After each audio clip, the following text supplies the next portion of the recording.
Welcome everyone to episode 121 of Just Joshing. I am your host, Joshua Penteleresco. I write stuff on podcast too, and today is the last of the people that have appeared in One Words Collide in the past. Joanne Morcum returns to the show, and we get to have a fun little conversation about Cthulhu, Johnny Cash, and her poems.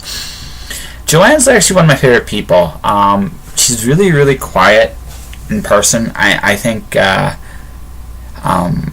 it's interesting though to see the depth to her when you actually get her rolling, and also my other favorite thing about her husband. Her husband is hopelessly in love with her in the best possible way. So Jan, you're a lucky woman, and Wayne, you're a lucky guy. So beyond that, beyond the show, just a couple quick things here. Very soon I will be announcing my first contest for The Watcher, Stormdancer, Wandering God, as the trilogy is finally done. And I gotta give away free copies of the book somehow, some way, don't I? That's one. And two, tonight was the last really fun thing I'm gonna do for a while. I have some obligations and stuff, but when you get right down to it, this is going to be Vanessa's concert is kind of like an ending in some ways for me. I've been making a promise to myself I'd start taking care of myself, and this week is the week I really start doing that. I've already started, but I got more to do. I'm facing one of my fears this weekend. It's something I really need to do, and I've been putting it off for a long, long, long time, and I can't do it no more. I have to face my own stuff and take some big steps. But when this all said and done, I'll be a different guy when I walked in. Hopefully better. On that note, let's go to our conversation with Joanne. It is on. So, Miss Joanne, anything incriminating you want to say will now be recorded on this thing. So listen, so it's a good crime. Yes. Make sure it's the good crimes you actually confess to, none of the like the jaywalking or any of that stuff. Oh, something major. Something major, yeah. Hey, she's thinking about it, folks. I'm not quite sure. I think she's gonna go mum on that one.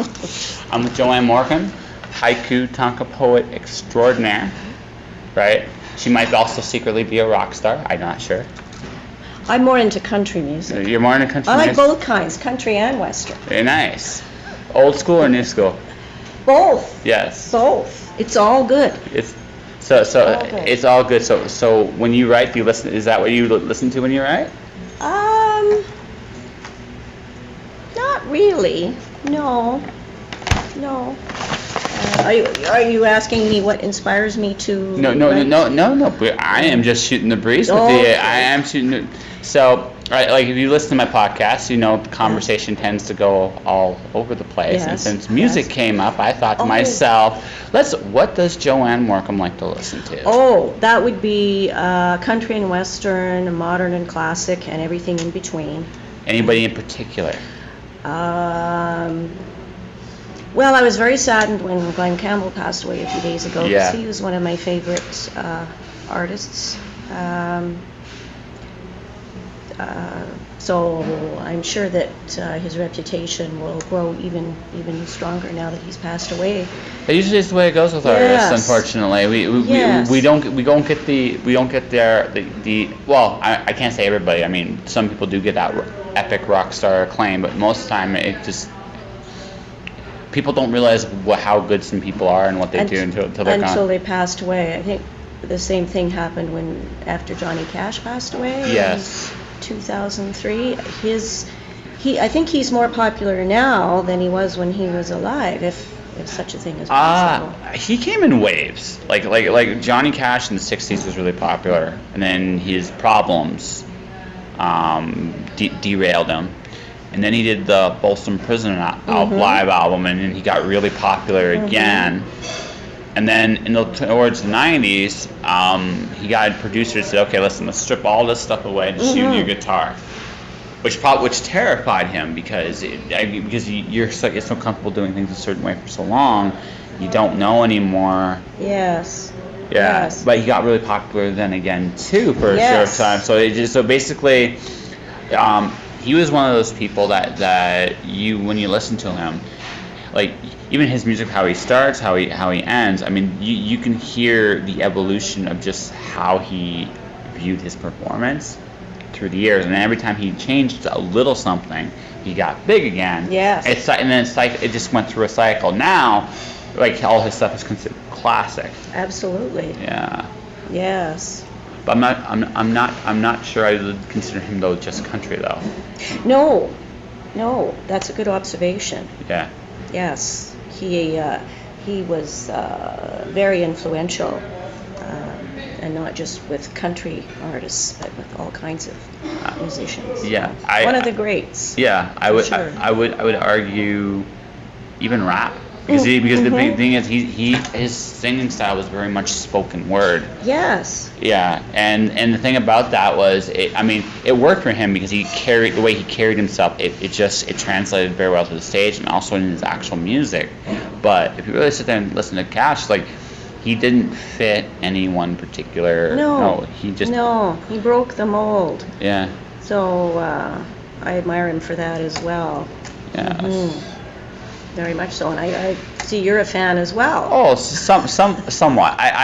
Well, doing what I do, you get exposed to a lot of different things. So I could be very insular about that if I wanted to be, but really to do this properly, I have to expose myself to all kinds of different things. And keep an open mind. Absolutely. That's what I try to do too. Yes. Yeah.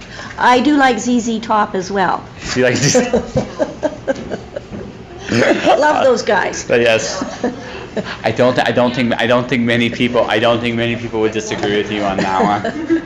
You like ZZ Top? Me too. Who doesn't? Right. All right. Although now I'm really this you have to forgive me just for my imagination going there, and I just somehow picture you in a ZZ Top concert actually getting body surfing all the way. Yes, I'd love to do that. Yeah. Yes. Someday I see them live. Yes. Yeah. Mm-hmm. So speaking of adapting to the times. Yes. So I met you 2 years ago. You're very shy about social media. Yes, I still am, but I'm trying to develop a bigger social media presence. Yes. But it's a struggle, but I'm challenging myself and moving out of my comfort zone. Yeah. Well, no, so again, this is just an observation. It's not but I almost feel in one sense for you, this event is always a little bit outside your comfort zone because your art form's unique here because you're dealing with a lot of novelists. Yes. Yeah, right. And you're dealing with a lot of people that do a lot more like. I'm not gonna say your stuff doesn't have depth, but in terms of density, right. You don't necessarily put out the same output. That doesn't take anything away from what you do. It's just yes. That's right. Yes. So do you still kind of feel a little bit like a fish out of water here? Or is a little bit, but people are very open-minded here. Randy McCharles is very open to different styles of communication, expressing oneself, and so yeah. I've always felt very welcome. No. Oh, yeah. No. Okay. So what I mean by that is. For you, because you're just naturally a very quiet person, right? To be. Yeah, and again, there's nothing wrong with that, but in a environment like this, right, it's very loud. It can. Yeah. Yes. Especially in the Merchant's Corner. Yes. Yes. Yeah. So I like for again. So my impression of you, like I said, when I first met you, is like you remind me of a kid in a sandbox looking at this giant pool, and you're like, I don't know if I want to jump in. Okay. Yeah. Interesting analogy. Yeah. Well, I keep coming back, so there must be something about it that. No. I'm not. Again, it's just like feels like, but you've been growing more into it. It's beginning. Yes. Has the beginning easier? Yes, I would say so. Yeah. And I'd just like to say how much I enjoyed the 2 panels that I sat on with fellow poets. There aren't that many of us at the conference, but I had a chance to meet Sherry D. Wilson. That's really cool. And a young lady named Miranda, both spoken word poets. So we I met Miranda last night, Did actually. you? Yeah, we were at a party. She's spoken word the poetry slam. Personally, yeah. So we were talking about that because that's an interesting presentation of poetry, Yes. Yes.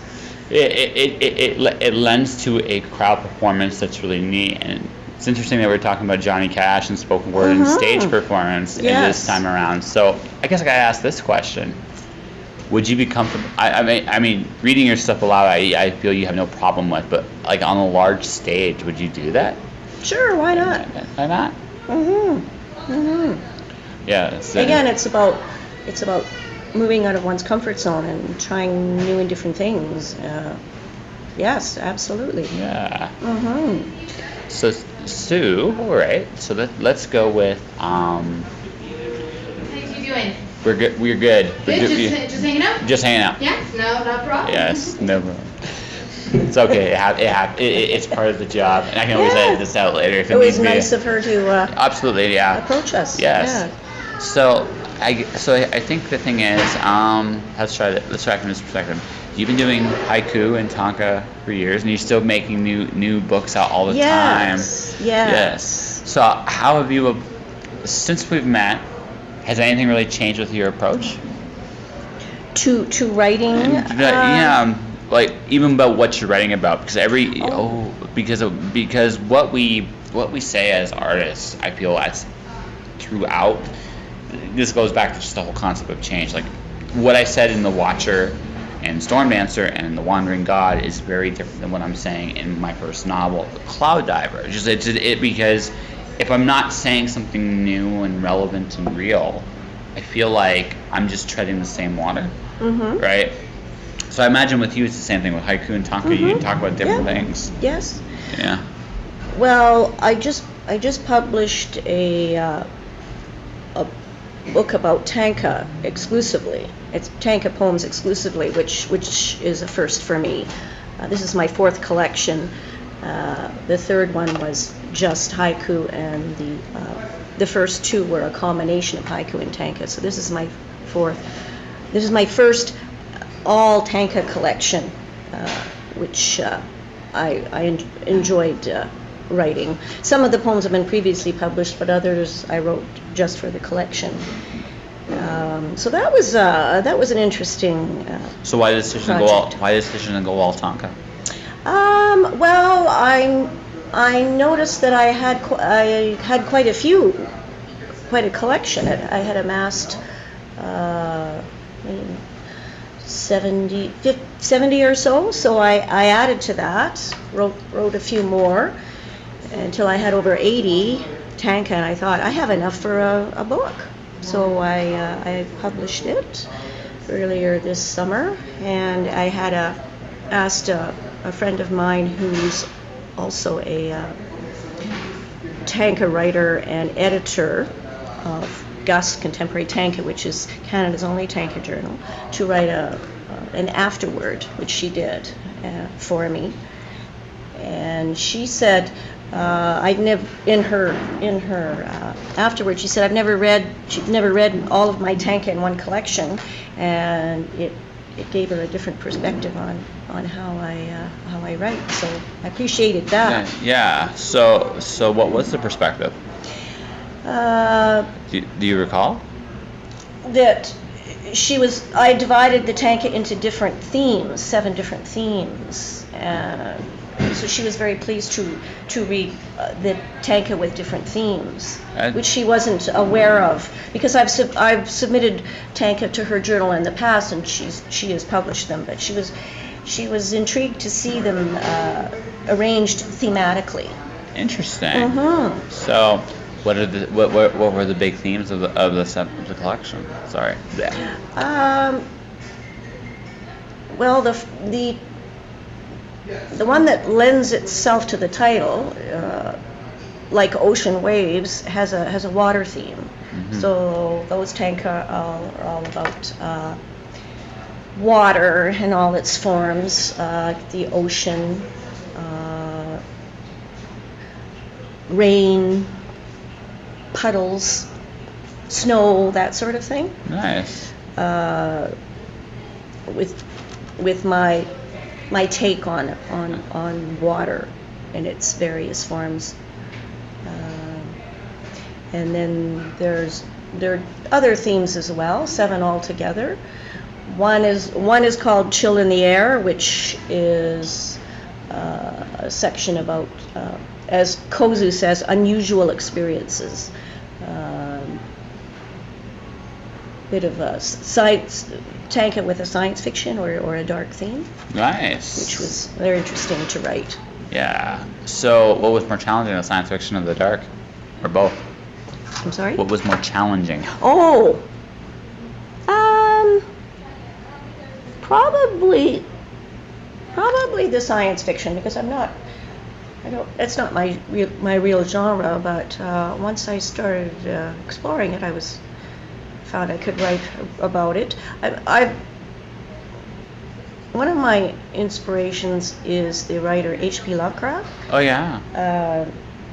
And I'm not sure why, but I've been reading his stories since I was a teenager.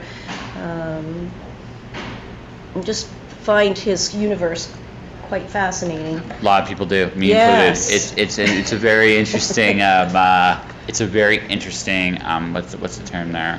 Concept of these great unfathomable monsters, yes, forces of nature that just basically are there, and Yes. and no matter what you do or how you see it, and those that perceive it, usually in some way, interesting things happen. Very much so, and they're not always pleasant. And these great old ones, as he calls them, are actually interacting with our world, but not in a nice way. No, not usually. No. No, with unfortunate consequences for the people that encounter them. So I somehow managed to find a way to work that into some of my poems as well. So I won't see any cthulhu incantations in there, will I? No. No. I guess I do have a bit of a dark side. Everybody Usually keep it does. hidden, but sometimes it comes out in my poetry. Well, it's good to get it out. Like there is something very satisfying about just getting it out there sometimes. Yes. Because one, if you're holding it in, I find personally that what you're doing is what you're doing is you're basically denying a part of yourself, because nobody is completely black and white. No. You know, right? That doesn't necessarily mean that right, that again, there are healthy ways of expressing that side, and and expressing it in a verse or a word or a poem, that is far healthier than some of the alternatives that are out there. Absolutely. Yes. Absolutely, yes. I wish everyone would hear that message and act upon it in a positive way. Well, it's like, again, I think what happens today is I'm going to sound like an old man here. Back in my day, right? But you're too young to say that. I'm getting. I mean, yeah. I think everybody's too young to say that, to be perfectly honest with you, because your day is still now. It's just you've just been around longer and you've seen more stuff, so you just you're going like, I know BS when I see it. That's pretty much it. But I mean, that's what I find as you get older. You just find you get less patience for certain things, and you enjoy little things a lot more as you get older, because it's just you appreciate those moments a lot more. Oh, absolutely, and that's one of the things I enjoy about writing haiku and tanka. It's about the seeing the extraordinary in the ordinary. But I do have a sample of one of my sci-fi so tanka that I could yes. read, and this is from my new book, like Ocean. Like Ocean Waves, Tanka So the book is called like Ocean Waves, Yes. Tanka Poems by the Yes. one and only Joanne Yes. Morcum. It Yes. doesn't have the one and only in the title. That's No. but There is a mini bio with my picture on the back. yeah, that is. So let's see. I'm just doing a quick read here. Yes. Yeah. So what's really interesting with her is her poetry has been translated into a whole bunch of languages, right? Arabic, Chinese, French, German, Japanese, and Russian. Yes. Yes. So of all the places you've been translated, what surprised you the most? Probably the Russian. I wasn't even aware that there was an interest in this type of poetry in Russia, but apparently there is. Well, but Yeah. the thing is, right? The thing is, doing what you do, you never know where your message goes, and the thing is, we all communicate something people get from. So before we continue our conversation, so does this poem have a title? Does the poem you're reading have a title? No. Haiku and tanka poems are untitled, which is unusual for poetry as far as English language poetry is concerned. English language poetry is always titled, but haiku and tanka and other forms of traditional Japanese poetry are never titled. Very cool. No. All right, now I'll let you read it. Okay, so this is one that was directly inspired by my readings of H.P. Lovecraft. I read aloud from the Necronomicon to summon the great old ones. They come, but not to do my bidding.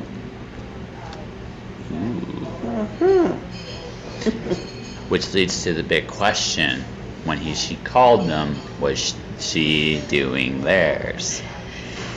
Exactly. Yes. Exactly. We were talking earlier about how in the Lovecraft universe the great old ones do interact with human beings, but not pleasantly. Not pleasantly. No.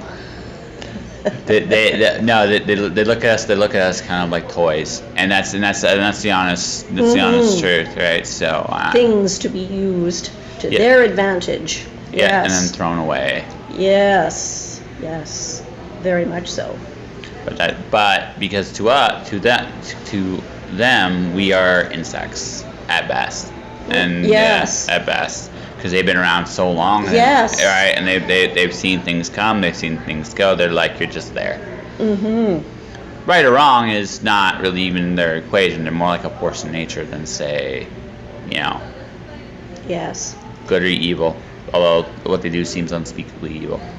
To us. To Yeah. them, it's just It just is. who they are. Right? They're just being true to their own nature. Yep. Yeah, which is also the case with birds, and magpies in particular. Our group is called the Magpie Haiku and Tanka Poets. And sometimes I've been asked, why did you name yourself after a magpie? It's such a nasty bird. Nobody likes magpies. They're a pest, and they're bully birds. But actually, they're just being true to their nature. Oh yeah. They're not trying to be mean and nasty to other birds. They're doing what they do to survive. Yeah. They're not evil, in other words. Well, no, I mean, when something is just acting true to their nature, it's just that's true to their nature. I mean, nobody likes buzzards either, but buzzards serve a very key function in nature, right? Exactly. It's not what they do is evil. No. They're essentially the janitors. So basically, they're like, we get to clean up all your stuff. Exactly. It's like, The garbage collectors. that's right. So they perform a very valuable service, although a lot of people don't like them. Well, it's usually a bad sign when they're in your vicinity, because it usually means there's something dead in the neighborhood. Yes. yeah, or something's going to die, and you're in the vicinity. That's never a good sign. Yeah. I'm just saying. I don't want one next door. I like the idea that these things exist. I'm not Right. sure I want them living near me. It's kind of like a criminal, like a murderer. Like the theory is they exist, they are around, and they are as part of life as anything else. Mm-hmm. I would rather not have them next door. I would rather them not be anywhere in my vicinity, because that means I could be next. That's right. Yeah. Exactly. But that's just the way I see it. But I mean that's the way it goes. So this is your fourth collection. Yes. So here's a question. So here's my other question. So you just released that. Are you already working on your fifth? Oh, good question. I suppose I am, in a way. I've already written some more poems, and eventually they will probably find their way into a fifth book. Yes. That's awesome. Yes. Not for a while, but once I've accumulated a fair number, I will probably collect them again into a book. Very Yes. cool. So now we get to the last, my personal favorite part, probably the part again, because you're not because you're uncomfortable with it, but because I know it's just something you've been expanding on. You checked out a lot of panels this weekend, including mine on Goodreads. Yes, I did. Yes, and so my question to you is: are you, like, when you release your fifth collection, are you going to be doing some more fun stuff on Goodreads or a few other places, or are you going to try? To keep stretching your comfort zone? I would like to. Yeah. I think everyone should do that. Yeah. Hopefully, I haven't checked out Goodreads yet, but I plan on doing that. And it's the way we communicate nowadays is through social media. Yeah. So I have to embrace it. Yes. I really don't have a choice. Well, no, you do have a choice. Well. But so this is, and I'll say this off the air as well, but on the air, I have fun. You've seen my social media. Yes. I'm very goofy on my social media. Yeah, that's all right. Yeah. Oh no. But it's on purpose. I made a conscious decision with my social media to have fun. It's very politically atheistic, which I think a lot of people appreciate too. Yes, absolutely. Yeah. That's the right. I do talk about my beliefs in God sometimes, but not usually in a very preachy plastic collection plate kind of way. But it comes up from time to time. Yes. And then, but the rest of the time, I'm talking about Baileys and ice cream and naming my unicorn that farts rainbows. Right, the important things in life, because again, social media should be fun and a glimpse into you in some way or another. And this is my own philosophy. Yes. So when I do Goodreads, like for example, when my book comes out for The Cloud Diver, my contest is going to be this: is Wile E. Coyote a zombie? Is Wile E. Coyote a zombie? It's an interesting perspective, don't you think? Because if Wile E. Coyote, he does not die. He's driven by hunger. Right? Oh. Think about that, right? Yes. Right? There are some similarities there. Now, you might say he's victimized, and also he makes some of the same mistakes. Like, for example, in his case, he's a little too brand loyal. Acme keeps giving him very, very default. That's true. Right, but so he doesn't. He is ingenious at what he does, but he does have a tendency sometimes to make some basic mistakes over and over again. And then, but on the flip side, zombies tend to replicate, and he doesn't. No, but he appears to be immortal. Yeah, exactly. So that's gonna be my contest. Give me an argument whether Wile E. Coyote is a zombie or not. Or not. And the best argument either way is gonna win a copy of my book. Oh. That's a good contest. That's ingenious. Yeah. Yes. So my suggestion for you, and it's fun, right? It's a game, because again, it's not a serious topic, No. but it's a fun one to think about. So my advice to you with your social media when you get into Goodreads, obviously find people that really like what you do. That's the first thing. Right. But the second thing is, right, not because you do have fun the ones you do, like be yourself, but when you do your contests, make it so people want to play. Like just because people, if you make it so you're having fun, this is just my thing, you're having fun, people will have that tendency to want to have fun with you. Of course. Right? Because people like that. It's one thing, it's universal. I don't care where you're from, people like to play. Oh, absolutely. Absolutely. We all like to be entertained. Exactly, and because life's too short, and we all need those moments here and there. And that's just it. That's my only thing. That's my only thing for you. Like I figure I'd tell you that's my super top secret marketing strategy. Don't tell anybody. Okay. You got it. I cross All your right. heart and hope to die, and you say all that Yes. stuff. Yes. Yes. Absolutely. Yeah. So, but I appreciate you sharing your secret with me. yeah, I know it was I thought a very important thing to do. All right, so. Beyond all that, I think we have a pretty decent interview. I think I got a little bit. So? I think I got a little bit more out of you this time around.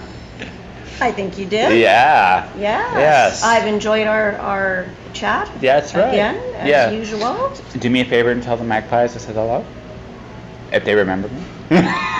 Oh, I will. Yeah. We are meeting Actually, later this month for lunch, so I will give them an update. So this is how I want this interview. Talk about your current book, talk about your group, the Magpies, and how people can find you on social media. So they can encourage you to come talk to them and say hi. Okay. It's all about making friends. Yes. I believe. Yeah. Is it not? Is it not? So, whenever you're ready. Okay. Thank you very much for taking the time to. I think you missed. I think you missed the question. Oh, sorry. So, talk about your current book, like what it's about. The short, like. You want me to do that now? Yeah. Talk about your book. Talk about your poetry group, so that people know where you meet and how you meet. Okay. And then how people can find you. Okay. Yeah. Well, my fourth collection is entitled Like Ocean Waves. Yeah. The subtitle is Tanka Poems, and the tanka is a 5-line poem that originated in Japan, and it's, in a nutshell, it's the much older cousin of the haiku poem. And I belong to the Magpie Haiku and Tanka Poets, who meet on a fairly regular basis, usually on the first Saturday of the month, and at Fish Creek Library, although sometimes we change our location. If people are interested in the type of poetry that I write and the group writes, they can contact me through my email address, which is morcumj@telus.net. I also have a Twitter page. Which, you know your Twitter off the top of your head? At Joanne Morcum. That's correct. Yes. So, please contact me. All right. And that was my conversation with Joanne. Currently, I'm reading A Nameless Place by her. Like we had in the conversation, I really enjoyed her sci-fi style stuff, and I still do. I like her style. It's really fun. It's really simple, but not like simple in the sense that it's easy. No, Joanne takes really good concepts and simplifies them really well. It's really good reading, and you should definitely check out some of her work sometime. And that will do it for this episode of Just Joshing. Now, there are a couple things you can do to support the podcast. You can subscribe to the podcast through iTunes or through Podomatic. Either way, that'd be great. Leave a review would be nice. You can buy my books. The Wandering God is now available for pre-order on Amazon and mirrorworldpublishing.spotify.com. Take a look. Give it an order. Buy my other books. Watch Your Storm Dancer. Subscribe to my YouTube channel, Joshua Pentelarusco. But whatever you do out there, stay inspired. Keep going for what you're going for. All right? I'll talk to you guys soon. Josh.